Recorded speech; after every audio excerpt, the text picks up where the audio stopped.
บันไดนะครับเนาะสำหรับท่านที่ลงทางข้างก็อาจจะบ่ได้บ่ทั่วถึงนะครับเนาะตอนนี้มันลงข้างหน้าเด้อข้างหน้าอุโบสถโยมเพิ่นกำลังรอถวายอยู่จะร้องศรัทธาโยมนะครับเนาะขอบพระคุณ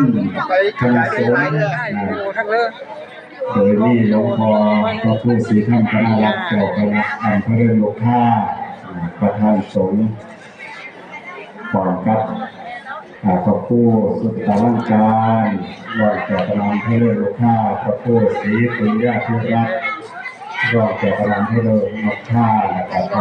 บาอาจารย์ทุกรูปทุกองค์ที่ได้ให้ความเมตตามารวมสร้างพระธรรมอุโบสถอยู่ที่วัดห้วยกอยเนาะอยู่ที่วัดห้วยกอยในข้าวคำนี้ซึ่งจำนวนพระภิกษุสงฆ์มาลงอุโบสถในมื้อนี้ครับ327รูป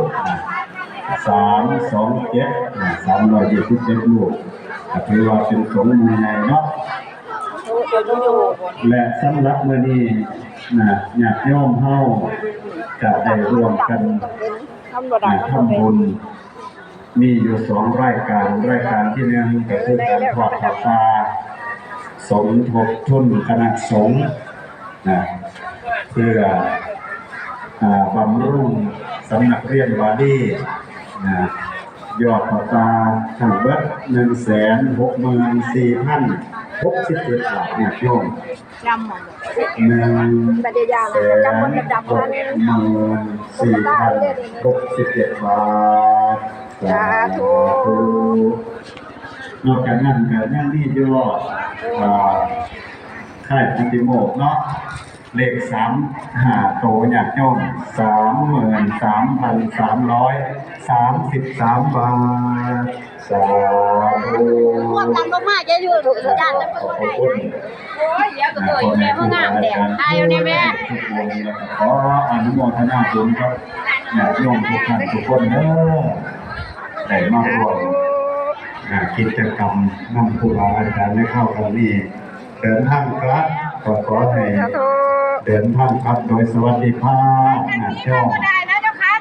มาแรกน้องเขาคงจะไปจำศีลย้อนจะได้ไม่ต้องย้อน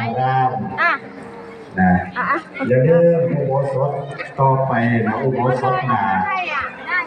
อยู่ที่วัดมิตรสกวันเนาะหลวงพ่อพระครูโสภิตอาจารย์คุณบ้านหลวงหมอตาช่างโยมตาช่างเด้อไปขอกันอยู่ทางคุณเนาะในโอกาสนี้ครับของดใส่เสียงเป็นว่าคณะกรรมการโดยท่านไต่ท่านรุนนอกที่ใส่เสียงของเจริญพรเด้อ